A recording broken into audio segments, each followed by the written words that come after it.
This is the summary for Life is Strange Episode 1, Chrysalis.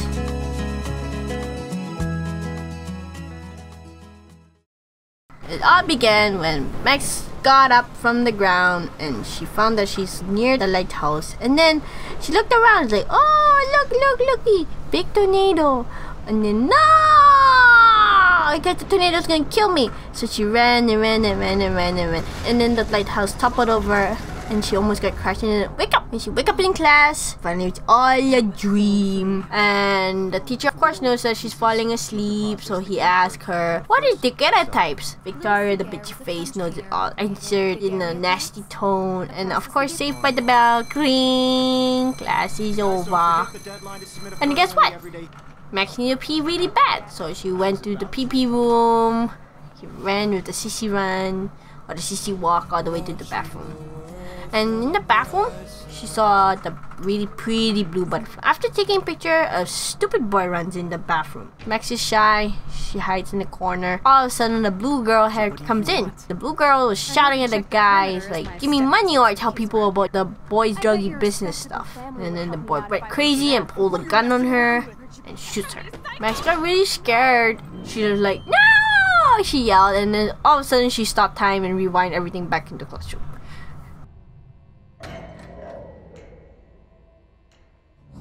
And she's like, whoa, what happened? Why am I back in the classroom again? She just figured out, oh, hey, I can turn back time. She tries experimenting, make sure everything's the same. She has the same, the teacher got asked the same questions.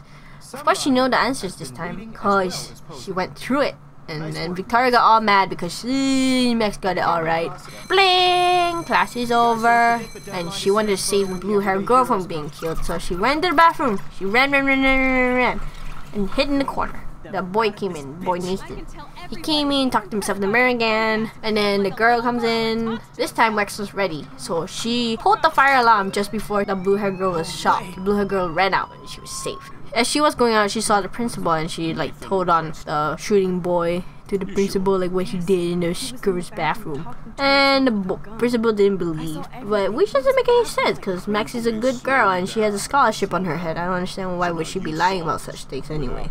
The police said he would do something about it and then just walked away. And Max went out to school. As she went out, she looked around. There was lots of posters saying a missing girl called Rachel. And she go ask around like, hey, what happened to this Rachel girl? People like talking about how they like Rachel and stuff. Her friend Warren wanted his USB back. So she had to return the USB which was in her room. So she had to go back all the way to her room just to get the stupid USB. So we head back to the dorms and saw Bro Kate and Victoria of course is on the steps blocking our way with her fat ass. Of course we painted her, and when we got back to the room we found out that Dana left a note on our table saying that she borrowed the USB. So we went to Dana's room and then found out that she had this drama thing going on with her roommate, which was all caused by Miss Victoria. So Max went exploring and solved everything with Dana and her roommate, explored the room, and then found out she preggo. Took the USB back and then went to the car park to meet up with Warren so we can give his stupid USB back to him. On the way, Brokey got arrested by the same motherfucking security guard that harassed Max on her way out from the bathroom. Max chose to step in and made him leave. Max went to the car park to meet up with Warren and then talked with him and told him how his life, yada yada yada. And little tiny Nathan ran up to us and started arguing with Max. Warren's such a gentleman. He stood up for Max and like took a punch in his eye for Max. As that happened, the blue-haired girl drove up and then said, Max, jump in! And Max jumped in. Max jumped in the car and then realized, hey, it's Chloe! Max's old best friend. Chloe saved Max. And during the whole fiasco, Max's camera broke. So they're heading back to Chloe's house and Warren's being his ass kicked in the car park. While that happened, let's zoom back to Chloe and Max. There's a conversation where Chloe and Max talkie and Max has been out of town for 5 years and making Chloe not happy because they don't talk during the 5 years when Max is away. So they went up the room, they had to find tools to fix Max's camera, and while she was looking for the tools, She went downstairs to the garage. Max found out that Chloe's stepdad keeps hidden cameras around the house. Chloe sees the butterfly photos and realizes that Max has been in the bathroom today, and it was Max who saved Chloe's life by pulling the fire alarm. Chloe gives Max her dad's old camera as a birthday gift. The stepdad gets home. He goes up to Chloe's room and Max hides in the closet.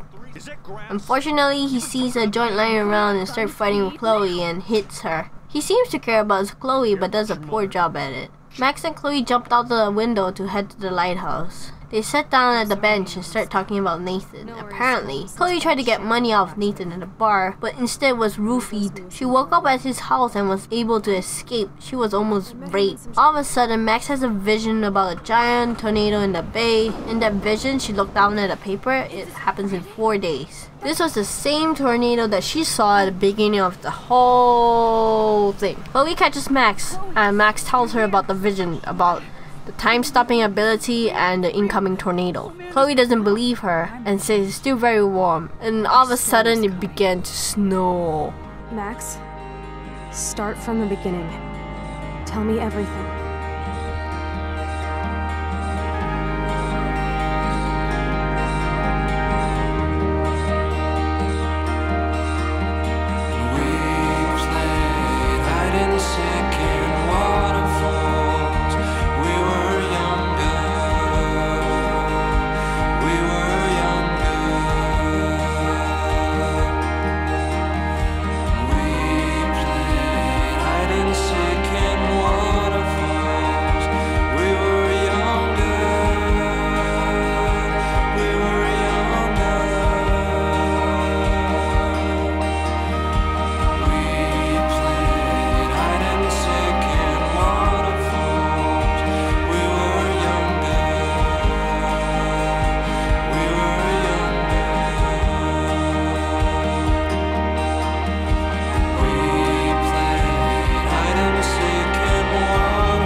Through the blizzard